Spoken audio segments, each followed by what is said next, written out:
Halo loh, apa kabar? Assalamualaikum warahmatullahi wabarakatuh. Nggak terasa kita ketemu lagi di hari Jumat ini, insya Allah jadi Jumat yang barokah ya, Mbak Agi. Dan tentu saja ini ada fenomena yang saya kira mungkin dirasakan juga oleh sahabat-sahabat kita di berbagai daerah. Tapi saya kira ini jadi fenomena global yang panasnya sekarang ini luar biasa banget ya Mbak. Yang kita kendati hujan gitu, tapi udara juga tetap panas gitu ya Mbak Agi ya. Iya betul, jadi ini dirasakan juga gelombang panas ini tidak hanya di Indonesia, tapi juga di negara-negara di wilayah Asia, di tetangga kita yang lainnya gitu, seperti di Mm-mm. Thailand, di India, di Myanmar dan sebagainya. Bahkan juga ada korban jiwa Mas Hersu, jadi Malah lebih dehidrasi. lebih parah mereka ya di sana ya. Ya, lebih parah betul. Saya Mhm. baca di Thailand misalnya sampai ada rel kereta yang sampai melengkung saking panasnya begitu ya. Jadi saya Iya. pikir, wah kita masih lumayan ya seperti itu ya. Tapi Mhm. seperti biasa kami ucapkan selamat datang, kami ajak Anda untuk berbincang membaca berita di balik berita dalam program Off the Record dan masih terus bersama kami, saya Hersu Arif. Dan saya Gibeta senang sekali bertemu dengan Anda kembali hari ini dan ini adalah hari Jumat full barokah begitu ya. Mudah-mudahan Insya Allah. Ini akhir eh, pekan yang menyenangkan. saya kira ada satu hal yang menarik ya karena paslon 01 mantan paslon 01 ya, pasangan Anies dan Muhaimin hari ini melakukan kunjungan ke Aceh ya, Provinsi Aceh Betul. yang di mana di wilayah ini dia di salah satu provinsi yang mereka menang angkanya sangat tinggi gitu ya. Dan Betul. ini Mhm. kelihatannya mereka menemui para pendukungnya dan yang menarik itu tentu saja kehadiran Caimin ya. Karena ini satu paket, Anies dan Caimin datang dan gitu. Padahal Caimin kan belakangan ini sudah merapat ke paslon 02. Ini menarik menurut saya kehadiran Caimin ini seperti biasa kayaknya dia memang bawaannya politik asik aja di sana. Oke, sini oke gitu ya. Iya, sepertinya dia tetap tidak mau kehilangan ini simpati dari para pendukungnya kemarin begitu ya Mas Ersu. Dan sepertinya ini dalam rangka mereka tetap mendekat gitu dengan pendukung perubahan yang walaupun sudah mendekat ke pemerintah begitu ya, sepertinya pasti akan berkoalisi begitu dengan 02 dengan Pak Prabowo dan kawan-kawan. Tapi juga tidak mau kehilangan teman-teman di perubahan. Sepertinya seperti itu karena kabarnya sudah sholat Jumat di Masjid Raya Baitur Rahman, terus kemudian sorenya itu akan ngopi bareng di warung Pak Haji, begitu itu dengan semua relawan yang ada di sana dan juga masyarakat umum begitu. Nah, malam harinya itu akan ngobrol dengan anak muda di Megah Kopi begitu, anak muda di Banda Aceh dan sekitarnya. Jadi ini sudah dijadwalkan dan sudah woro-woro, jadi saya rasa akan dihadiri oleh banyak orang juga. Dan Caimin sepertinya siap untuk menerima pertanyaan tentang kenapa dia apa namanya dalam tanda kutip selama ini belakangan ini dianggap mengkhianati perubahan dengan Ya, ya. kemudian mendukung apa keberlanjutan begitu. Kan saya kira kita berdua sama-sama punya pengalaman cukup intens dengan Aceh ya Mbak ya. Betul. Kalau kita belusuan betul, kan bukan seperti Pak Jokowi belusuan di gorong-gorong. Kalau kita memang belusukan keluar masuk kampung ya Betul. di Aceh sana ya. Di markas GAM juga kita suka belusukan di masa lalu. Jadi kita Iya. tahu karakter teman-teman Aceh ini sangat terbuka, sangat straightforward. Kalau ada apa-apa ya dia ngomong apa adanya saja dan kelihatannya Caimin siap untuk itu ya. Menarik ini karena saya kira orang seperti teman-teman dari Nasdem saya kira sudah nggak berani kalau masuk ke ke Aceh karena orang seperti Pak Surya Paloh kan juga udah banyak sekali di media sosial Iya. yang memaki-maki Pak Surya di media sosial gitu ya. Tapi kalau Caimin saya nggak tahu sejauh ini seperti apa di Aceh penerimaannya setelah dia juga ada tanda-tanda merapat ke 02 gitu. Meneruskan apa yang tadi disampaikan oleh Gus Muhaimin. Inilah tanah yang harum karena darah-darah para pejuang. Tanah yang harum karena tidak pernah menjual belikan kemerdekaan.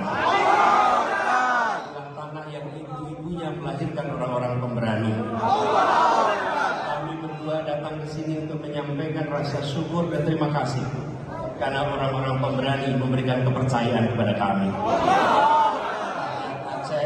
Menitipkan kepercayaan kepada kami berdua khusus datang ke sini di hari Jumat yang insya Allah penuh keberkahan.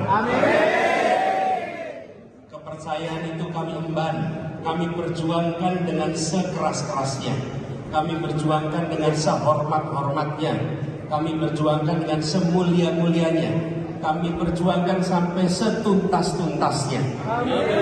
Dan ketika Mahkamah Konstitusi menuntaskan pekan lalu, maka yang pertama kami kembali datangi adalah tanah Aceh.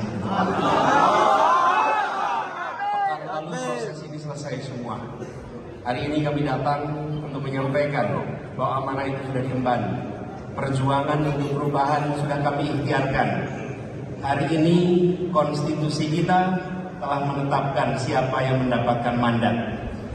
Tetapi perjuangan untuk perubahan dan keadilan harus jalan terus untuk Indonesia. Kami ingin menyampaikan terima kasih kepada semua yang telah berjuang. Karena kita menyaksikan di Aceh, kalau hitungan matematikanya yang tercatat hampir 75% menyatakan hampir 75%, 3/4 itu yang tercatat, itu yang sampai di ujung terjaga. Yang sebenarnya kita tidak tahu. Yang sampai di ujung terjaga. Tapi kita hormati proses konstitusi. Setuju?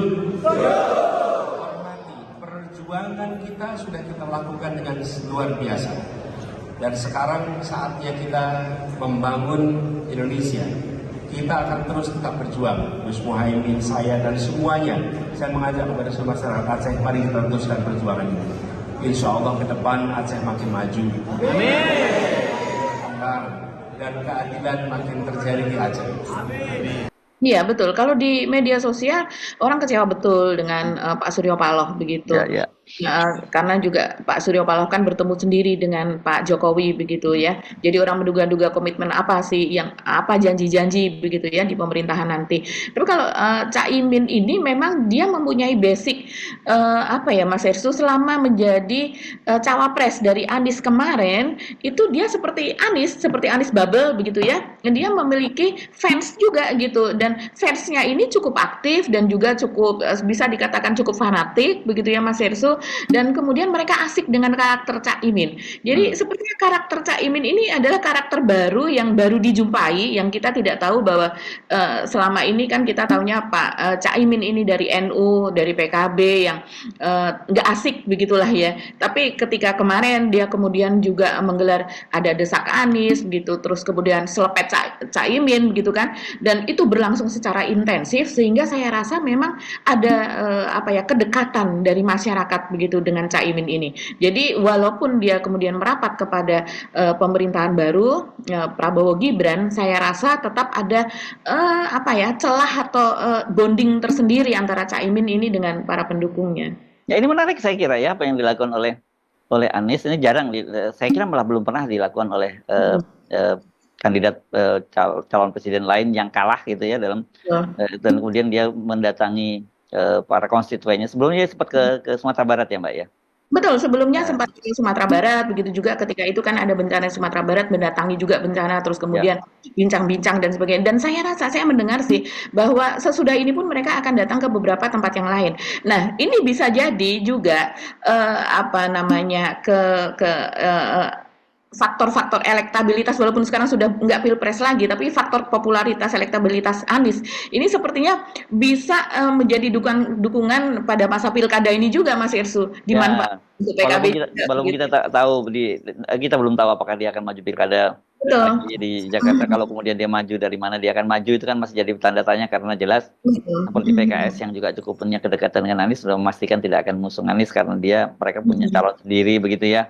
Ataukah kemudian dia membangun partai politik karena seperti saya lihat kan misalnya kemarin fenomena desak Anies itu kan juga menarik gitu ya membidik anak-anak muda di perkotaan di berbagai Indonesia bahkan tadinya seperti kita tidak pernah duga untuk seperti kota-kota seperti Pontianak kan pada waktu itu kan luar biasa sambutan Anies. Nah, itu menarik loh menurut saya kalau kemudian itu dipikirkanlah mereka kemudian bentuk sebuah partai baru dan kemudian bangun culture baru dalam politik itu menurut saya akan menarik di tengah situasi sekarang ini kan orang sangat jenuh begitu dan bahkan bukan hanya jenuh jengkel terhadap partai politik karena ya partai politik isinya kan sekarang betul-betul pragmatisme begitu dan mereka ketika kemudian terpilih ya beda antara ketika janji kampanye dengan apa yang mereka lakukan itu berbeda banget. Jadi saya kira sebenarnya penting dipertimbangkan apa kalau kemudian membentuk partai sendiri dengan ini sendiri apa dengan paradigma yang sendiri berbeda dengan partai-partai yang lain. Apalagi ini kan ada kesempatan kemarin Mahkamah Konstitusi sudah menyatakan agar pemerintah dan DPR itu menurunkan batas parliamentary threshold. Kalau sekarang kan yang jadi halangan selalu parliamentary threshold 4% itu membuat mereka terhalang masuk ke parlemen. Tapi sebenarnya kalau dari fenomena pemilu 2024 kemarin soal money politik yang gila-gilaan itu yang saya kira itu yang sangat berat dan itu yang menarik yang menurut saya jadi soal serius. Ternyata rakyat kita memang realitasnya seperti itu juga. Rakyat kita memang korup juga. Jadi bukan hanya para calegnya tapi rakyat kita juga korup karena dalam banyak kasus mereka ini kelihatannya ya banyak keluhankan dari teman-teman partai politik yang cukup idealis yang membangun engagement cukup lama dengan masyarakat gitu yang membina masyarakat bertahun-tahun tiba-tiba ya hilang begitu saja dengan money politik ya. Itu kan sikap pragmatis dari rakyat kita berarti kan gitu ya. Jadi yang busuk juga rakyat kita juga gitu. Iya, memang luar biasa Mas Hersu ya remuk demokrasi lah ya saat ini. Dan itu mengkonfirmasi pada kita bahwa memang yang seperti yang dikatakan Cicero itu ketika ikan membusuk itu dari kepala itu dengan cepat itu sampai kepada ekornya ya, makanya kalau kata Cicero kan harus dipotong kepalanya gitu supaya tidak membusuk sampai ke kaki. Kalau sekarang ini karena kepalanya masih terus berkuasa lagi malah kan nambah kekuasaannya ya membusuknya sampai bawah kan gitu yang terjadi ya. Iya ya, dan kita masih menunggu ya langkah Anies selanjutnya. Ini banyak yang penasaran juga. Kalau saya mengamati di media sosial, baik itu media sosial yang terpublikasi umum maupun dalam bentuk grup-grup seperti WA, seperti itu Mas Hersu, ini Anies sendiri mengatakan bahwa ketika diusulkan untuk membentuk partai, misalnya Partai Perubahan misalnya namanya, kan dia masih mengatakan ingin jeda sejenak dulu, ingin jalan-jalan, begitu ya, dan setelah itu baru memikirkan langkah ke depannya. Tapi di mana-mana itu bahkan sudah sampai ke provinsi, kabupaten, itu banyak sekali pendukungnya itu yang sudah membentuk ini Mas Hersu, semacam kepengurusan untuk Partai Perubahan. Jadi saya sendiri, loh mereka membentuk sendiri begitu, di sana sudah terbentuk, oke. Saya sekarang akan membentuk di daerah saya, terus kemudian saya akan inisiasi. Nanti kapan kita akan ketemu, kapan kita mau bikin dan sebagainya. Ini kita nggak tahu, siapa tahu nanti di Aceh ada deklarasi Partai Perubahan, embrio dari Partai Perubahan di Aceh. Tapi menarik, saya jujur sejak awal kan selalu mengingatkan teman-teman jangan kemudian benci dengan partai politik, benci dengan politik karena bagaimanapun juga ya politik itu kan sebenarnya sebagai sebuah alat saja ya. Kalau sama seperti harta juga kekayaan gitu kan ya, harta kekayaan sebaik-baiknya harta kekayaan itu ya di tangan orang yang soleh kan begitu ya Mbak. Sama saya kira partai politik juga gitu, sebaik-baiknya partai politik itu di tangan orang yang soleh, orang yang baik itu. Jadi ketika partai politik itu ada di tangan orang yang baik, orang yang soleh, saya kira ya itu nanti akan melahirkan kebijakan yang bagus. Cuma sekarang memang partai politiknya di tangan orang-orang yang jahat, yang pragmatis ya jadinya seperti ini. Tapi kalau kita biarkan semua bahwa orang-orang baik itu, kemudian anak muda yang juga idealis itu tidak masuk ke partai politik, yang akan terjadi nantinya ya dunia politik kita diisi oleh orang-orang jahat. Yang terjadi ya seperti sekarang ini gitu, yang mereka berkong kali kong dengan para oligarki gitu, dan dengan sangat mudah mereka dikendalikan oleh oligarki karena memang mereka menghamba pada kekuasaan. Padahal kan harusnya ya, politik itu kan bukan tempat untuk semacam mata pencaharian, itu adalah tempat kita bagaimana idealisme kita di situ, gitu loh Mbak. Ya. Saya sih yes, gitu kalau ditanya, kalau tanya, ayo apakah Anies bagusnya dukung partai politik? Saya sih bilang yes, silahkan didukung, dan apalagi anak-anak muda yang punya paradigma sendiri masuk ke partai politik dan tunjukkan bahwa politik itu tidak jahat. Gitu ya, politik itu ya itu semacam tempat yang kita berjuang untuk mewujudkan mimpi-mimpi kita tentang Indonesia yang baru gitu ya, tetapi bukan partai-partai politik yang ada gitu.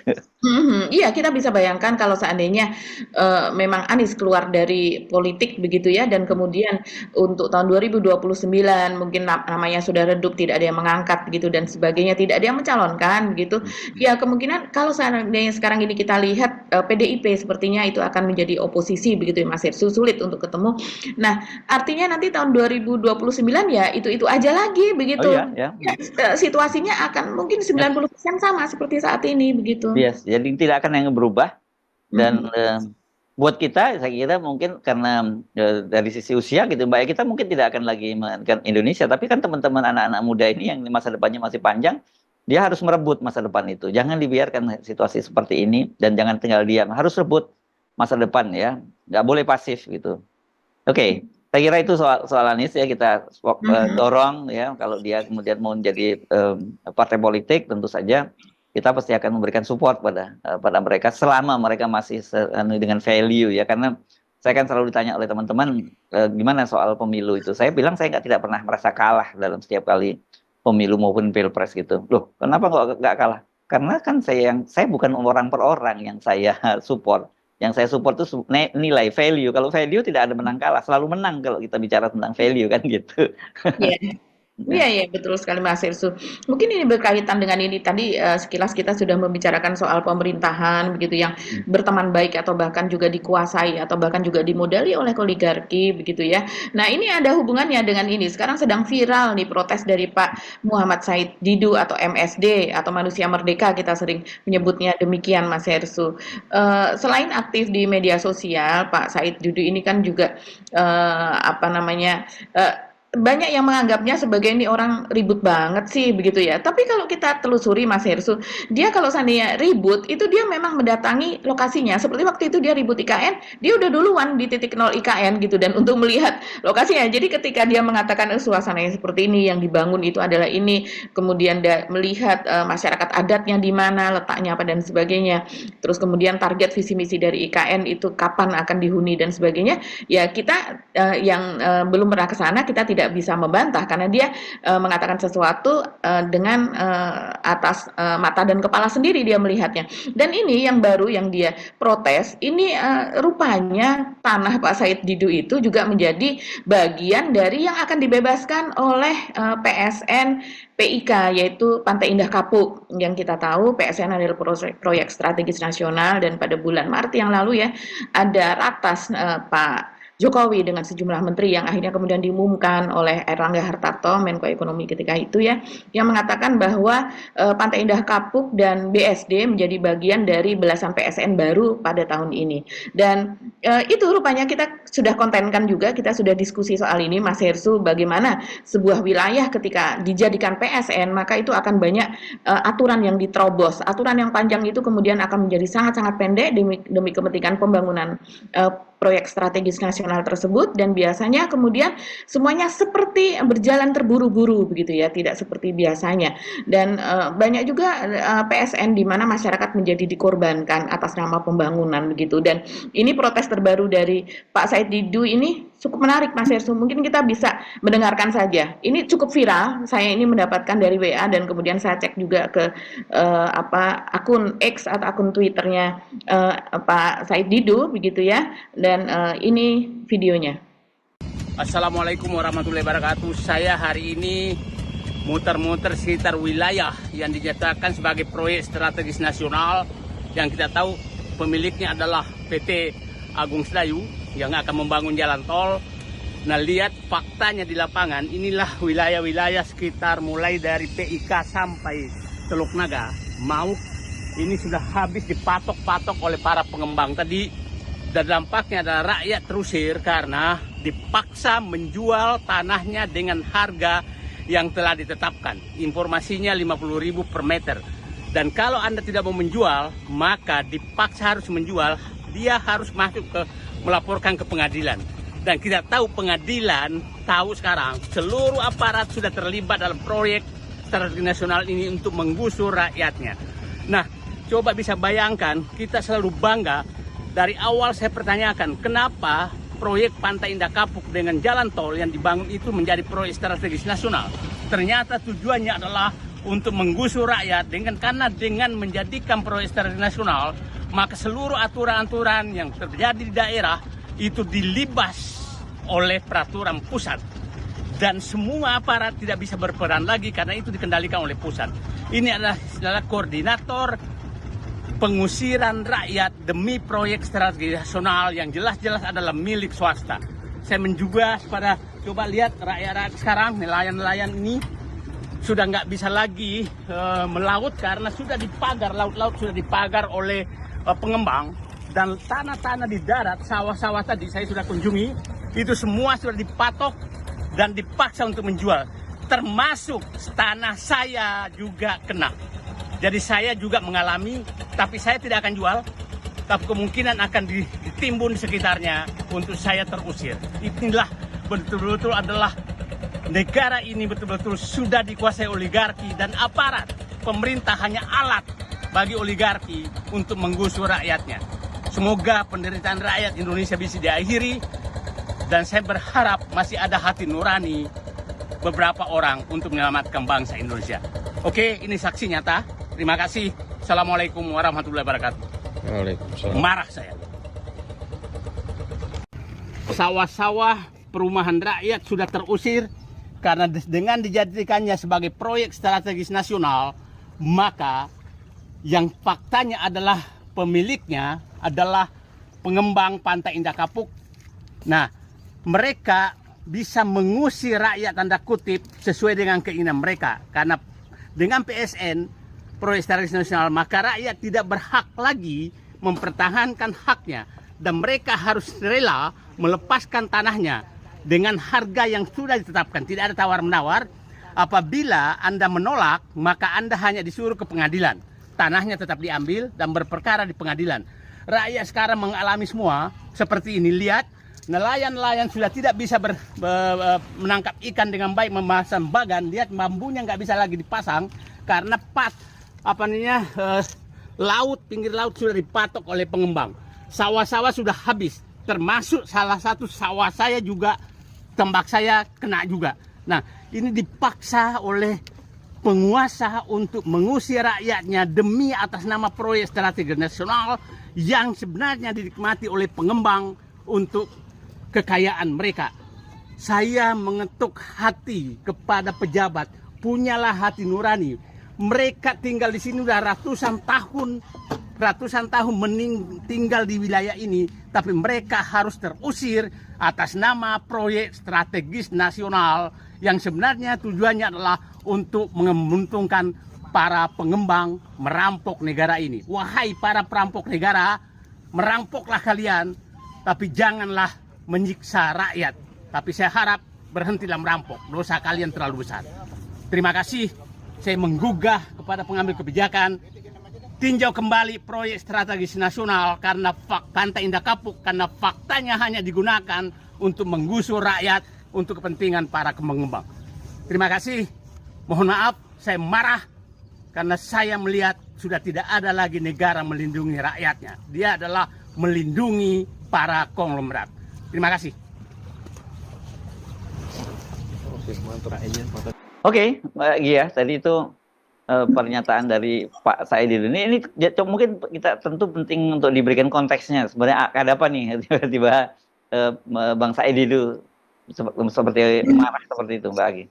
Iya, jadi memang kalau setahu saya ya Pak Said Didu itu kan memang tinggalnya di daerah sana begitu, di daerah Tangerang begitu, ya. BSD begitu ya, daerah-daerah situlah biasanya dia beraktivitas begitu, dan dia juga memiliki peternakan sapi kalau tidak salah ya. Kalau menjelang Idul Adha seperti ini biasanya beliau itu menawarkan gitu ya. Ada kambing, peternak kambing dan sapi. Kalau kambingnya kan kambing juga. Retail aja itu ya. Betul, iya.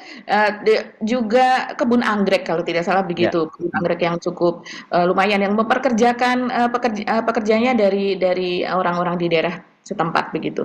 Nah ini Bang Said Didu ini men-tweet begitu Mas Hersu, dia menulis PSN penggusuran rakyat katanya. Bapak Presiden yang terhormat, setelah Bapak tetapkan PIK sebagai proyek strategis nasional, sekarang PIK lewat tangan-tangannya sudah memagar laut, memaksa rakyat menjual tanahnya dengan harga sangat murah, dengan luasan bisa ratusan ribu hektar. Rakyat sudah ditekan oleh semua pihak demi PSN PIK begitu.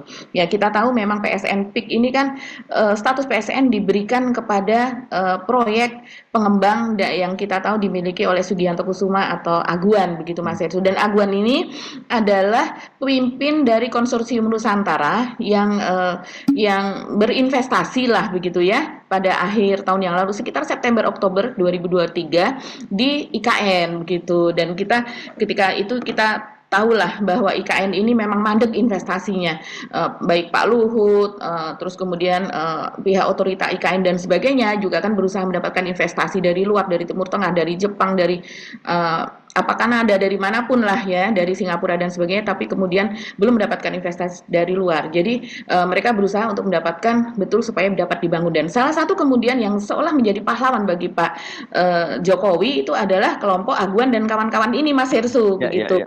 Yang ketika itu mereka untuk investasi awalnya mereka bersedia menanamkan uh, uang senilai sekitar 20 triliun kalau tidak salah, dan mereka ketika itu sudah groundbreaking Hotel Nusantara namanya di kawasan IKN. Nah, ini yang kemudian Pak Jokowi dalam pidatonya ketika itu ya, kalau kita ingat beliau tuh mengatakan bahwa tidak mungkin para konglomerat Taipan Indonesia ini, Taipan pengusaha dalam negeri ini tertarik untuk berinvestasi di IKN kalau tidak ada keuntungannya, kalau tidak ada untungnya atau tidak ada cuannya. Pasti karena itu mereka melihat masa depan IKN yang sangat baik. Jadi ini semacam kalau saya melihat sebagai atraktor begitu ya, sebagai penarik untuk datangnya investor-investor yang lain begitu. Jadi ini saya rasa ini berjasa lah ini Aguan dan Ya, ya, kawan-kawan. ya. Dan dia tahu cuannya itu bukan di IKN. Iya, dan Cuannya di kemudian PSN itu. iya, orang bertanya kan, kemudian orang bertanya, ini di mana begitu, kira-kira akan mendapatkan balas budinya. Nah, tidak lama kemudian, bulan Maret yang lalu, pemerintah mengumumkan bahwa ternyata mendapatkan proyek PSN ini, kawasannya dijadikan PSN, dan kita tahu kalau seandainya yang namanya PSN itu keistimewaannya banyak sekali lah, seperti PSN yang ketika itu di Jawa Tengah yang berupa waduk begitu ya Mas Hersu, peraturan yang ini dilanggar, peraturan yang itu dilanggar, soal AMDAL juga dilanggar apa dan sebagainya. Jadi banyak memang proyek yang dikerjakan lebih dulu baru kemudian peraturannya itu dilaksanakan begitu. Beda dengan proyek-proyek yang lainnya. Dan banyak juga proyek PSN ini yang kemudian tidak dinyatakan tidak jadi atau batal, tapi mengambang begitu saja dan tidak ada kelanjutan, seperti proyek Taman Nasional di Komodo yang akan menjadi wilayah destinasi pariwisata internasional. Begitu juga di Rempang, begitu yang Ya, sempat ya. terjadi dan sebagainya. Ya, kalau PIK ini saya kira kan ini memang proyek, kan biasanya PSN itu proyek yang baru mau dikembangkan begitu kan, itu kan jadi pertanyaan ketika kemudian ada seperti apa urusannya PIK kemudian dijadikan PSN, apa urusannya BSD tiba-tiba jadi PSN kan begitu kan. PSN ini kan sebenarnya semacam stimulus gitu ya agar proyek-proyek itu bisa berjalan dengan baik, kalau terutama yang seperti PIK atau seperti BSD begitu ya. Ada investor yang mau menanamkan investasinya di situ. Kalau ini kan memang mereka memang sudah ini proyek mereka gitu. Jadi ya tidak salah kalau kemudian banyak yang menilai bahwa iya ini karena barter, karena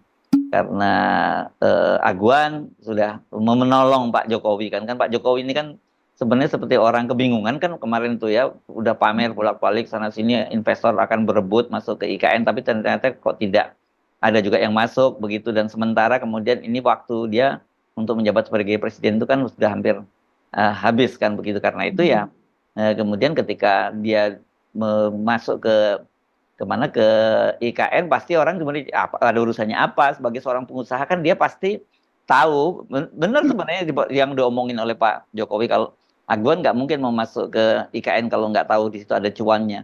Ya tapi bukan di situ cuannya itu persoalannya. Cuannya ya di PIK itu yang menjadi PSN kan begitu Mbak.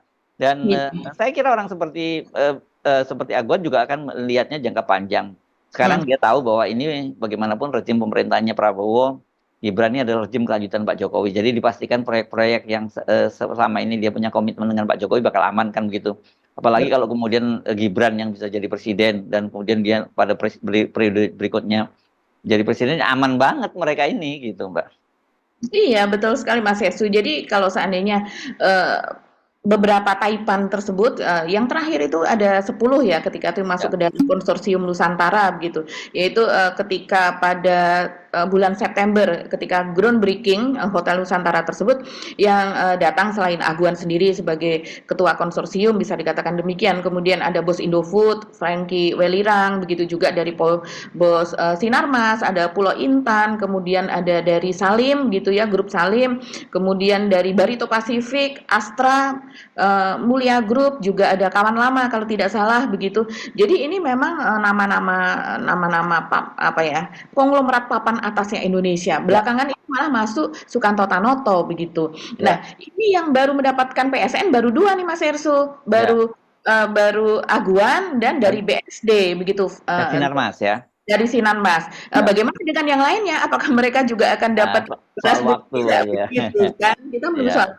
Tapi yang jelas ya, dan mereka ini berkolaborasi kemudian menanamkan investasinya sebesar 20 triliun di IKN. Nah, sementara untuk yang di PIK ini saja sudah dikatakan bahwa mereka akan diperkirakan akan dapat menarik investor sebesar 40 triliun begitu. Dan ini adalah proyek swasta murni. Jadi dengan atas nama PSN tersebut itu akan sangat laku dijual karena artinya ada komitmen pemerintah yang demikian tinggi untuk menjadi tanda kutip backing begitu ya dari proyek tersebut begitu. Karena memang ada klausul-klausul di dalam undang-undang tentang atau peraturan tentang tentang PSN ini Mas Ersu, yang kalau seandainya terjadi sengketa pada segala macam itu tidak langsung menjadi ranah pidana, bisa masuk ke kepolisian. Itu nanti akan ada semacam perundingan seperti itu Mas Hersu.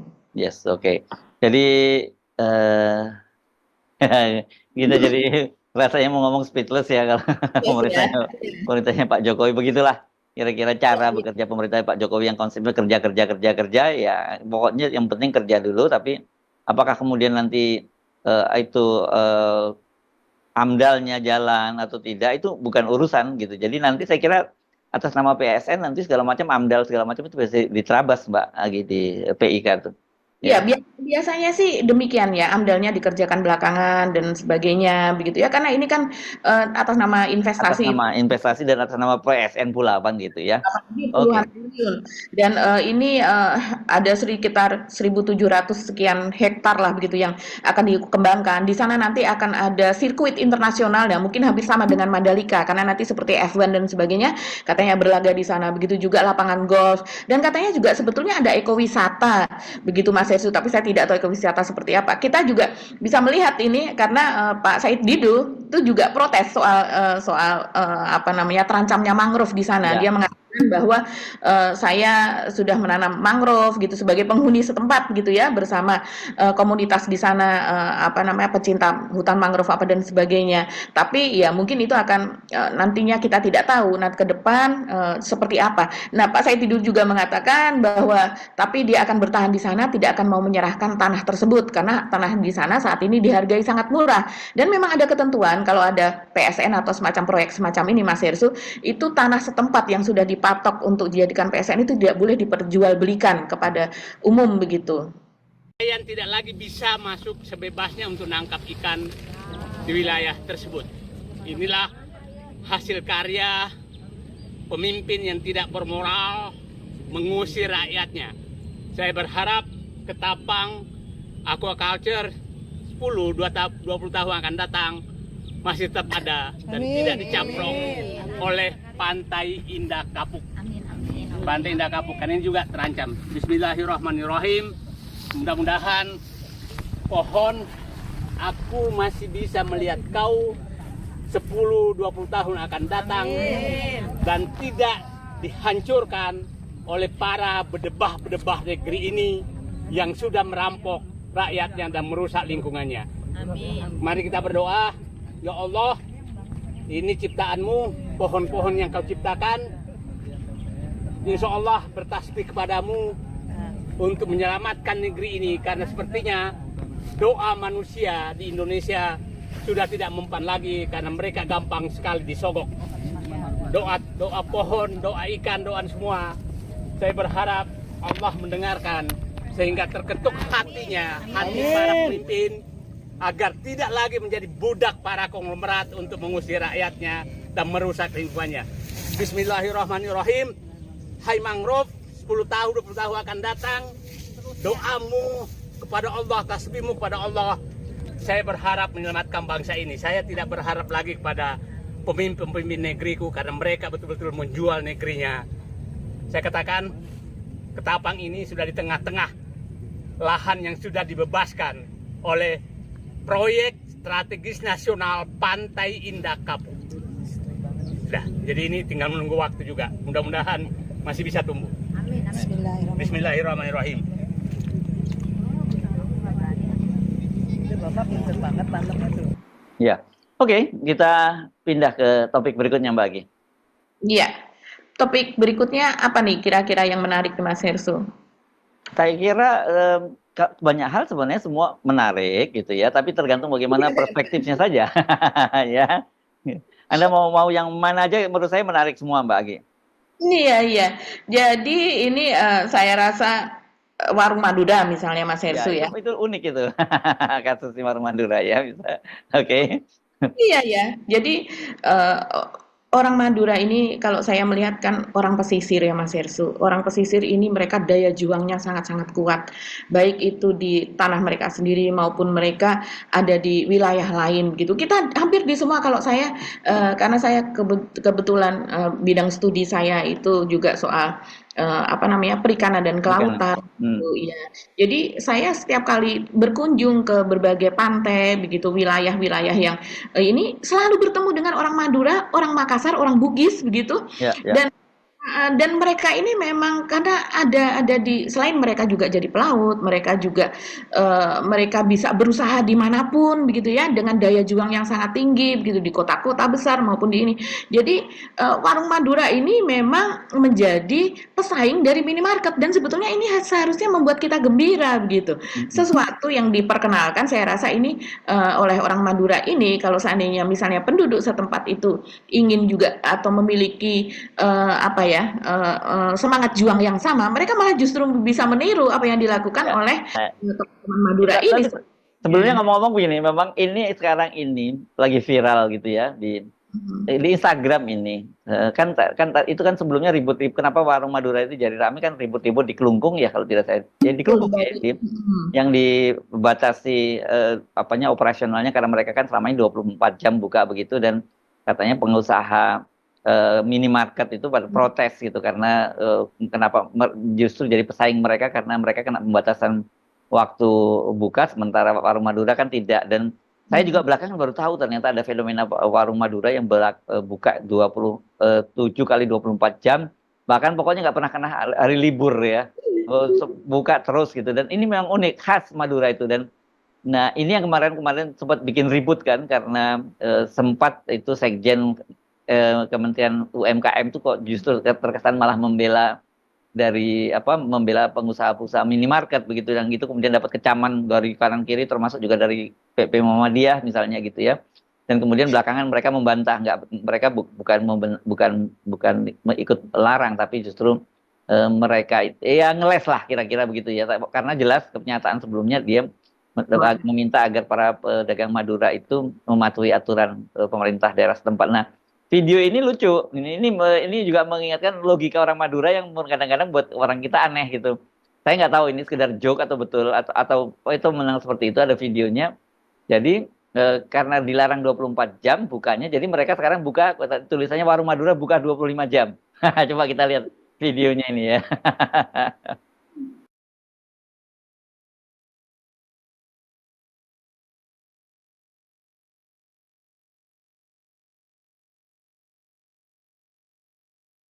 Nah, itu tadi kan kelihatan Mbak ya, dan disandingkan rupanya dengan ATM bank yang buka 24 jam. Madura 25 jam. Karena kata dia, itu betul kan Madura bilang, kalau kemudian mereka ditanya, kan dilarang buka 24 jam. Dulu saya enggak buka 24 jam, Pak. Saya 25 jam tak iya katanya. Gitu. Iya, ya, jadi memang sudah lama Mas Herssu warung Madura ini begitu. Mungkin kalau yang nggak biasa berbelanja di warung tradisional begitu ya, mungkin tidak mengetahui begitu. Tapi kalau kita masuk gitu ke kampung-kampung, ke daerah begitu ya, terus kemudian ada yang buka pukul 2 dini hari, 3 dini, ya itulah warung Madura begitu. Pemiliknya adalah orang Madura dan itu cukup komplit Mas Herssu begitu. Jadi dan sudah kalau saya beberapa kali begitu ya kalau Gojek kan begitu ya tengah malam wah pengen ini nih ya udah cari aja warung Madura begitu. Jadi kalau memerlukan sesuatu yang minimarket itu sudah tutup ya cukup cari warung Madura terdekat gitu dan di googling itu biasanya juga ada Mas Herssu warung Madura terdekat itu ada di mana seperti ada informasi-informasi seperti itu. Jadi ini memang luar biasa dan sebetulnya seperti misalnya yang terjadi di Sumatera Barat, mereka malah bikin peraturan yang resmi kan Mas Herssu, di mana minimarket tidak boleh masuk. Jadi minimarket adalah minimarket masyarakat lokal. Jadi bukan dari franchise, dari pusat seperti misalnya apa yang ada selama ini begitu. Jadi mereka dengan merek-merek sendiri yang dibuat oleh masyarakat setempat, masyarakat lokal, dan kemudian juga mereka mengupayakan rantai distribusi, mereka membuat rantai distribusi tersendiri untuk menjadi agen dan distributor begitu, dan kemudian disalurkan kepada minimarket tersebut, dan karena masyarakatnya kompak kemudian itu berjalan begitu. Jadi semuanya dimiliki oleh masyarakat sendiri begitu, tidak terkonsentrasi pada satu pengusaha begitu, jadi tidak merupakan milik konglomerat siapa begitu. Jadi betul-betul ekonomi itu terdistribusi semuanya begitu dengan adil, Mas Erso. Ya, jadi itu soal warung Madura ya, dilarang buka 24 jam, dia buka 25 jam. Saya kira logikanya benar itu. Ya kan yang dilarang 24 jam. Dan kita berharap akan ada warung Bali. Kita kasih semangat, ada warung Bali begitu ya, ada warung apa di mana misalnya warung Lombok apa dan sebagainya yang juga akan menjamur, karena kalau melihat warung Madura ini makin lama makin banyak, artinya menguntungkan karena mereka bekerja dengan keras gitu. Ya. Saya jujur, kalau saya sendiri jujur baru Pak ngeh belakangan ini setelah ribut-ribut itu sih Mbak Agi. Tapi bahwa terkenal sebagai etosnya sangat keras itu iya gitu. Saya ingat waktu ribut-ribut misalnya Sanggauledo dan sebagainya begitu ya. Waktu itu kan saya ikut liputan masuk ke sana gitu. Dan kemudian memang mereka menyatakan bahwa sejak kasus itu jadi seperti perekonomiannya seperti mati, karena selama ini katanya transportasi itu 24 jam berjalan di situ, dan karena ya itu banyak mereka yang pergi subuh-subuh ke pasar atau tengah malam ke bawa produk-produknya ke pasar, jadi itu rame, ekonominya rame, karena kata mereka orang Madura itu katanya kalau walaupun tengah malam, tapi kalau terang bulan mereka masih nyangkul. Kan gitu. Iya, dan kalau fenomena di Jakarta puluhan tahun sudah, ketika saya awal-awal menjadi wartawan sampai sekarang sudah senior ini, setua ini begitu ya, itu tetap saja Mas Hersu itu kalau dari sore begitu ya, dari sore itu sudah ramai orang, terus kemudian mulai datang itu nelayan-nelayan subuh pukul 2 malam, jam 4 pagi begitu ya, dan kemudian itu dilelang dan sebagainya. Dan sebetulnya mulai jam 1 malam itu sudah ramai pick up kalau di Jakarta ya, itu lewat Jalan Gatot Subroto, lewat sepanjang dari mulai Muara Baru, Muara Angke dan sebagainya, dan itu ibu-ibu kebanyakan mereka dengan memakai sepatu bot, mereka membawa ember-ember sangat besar gitu yang isinya ikan yang mereka menangkan pada pelelangan tersebut, dan paling banyak itu dijual di Pasar Keramat Jati atau di sepanjang Jalan Keramat Jati Jakarta Timur. Jadi kalau saya mau berbelanja ikan yang masih segar, kepala kakap apa dan sebagainya, tuna yang masih harum, yang masih segar begitu Mas Hersu, itu kita datang ke Pasar Keramat Jati itu dari mulai pukul 1 malam sampai dengan subuh. Nah, itu orang-orang Madura itu. Apapun yang ada di situ, dari udang apa dan sebagainya, baronang dan itu lengkap yang ada di situ. Dan itu orang Madura. Mereka bekerja di saat kita tidur, mereka bekerja dengan sangat keras. Ini luar biasa memang semangat kerja ya orang Madura. Oke Mbak Agi, saya kira kita hari ini cukupkan perbincangan itu sampai di sini. Kita akan ketemu lagi itu pekan depan ya Mbak Agi ya. Sampai ketemu insya Allah lagi nanti di hari Senin yang akan datang. Tetap semangat. Sampai ketemu lagi. Saya Subhan Arif. Dan saya Agi Beta. Terima kasih atas perhatian Anda. Tetap semangat. Salam 0%. Wassalamualaikum warahmatullahi wabarakatuh. Waalaikumsalam warahmatullahi wabarakatuh.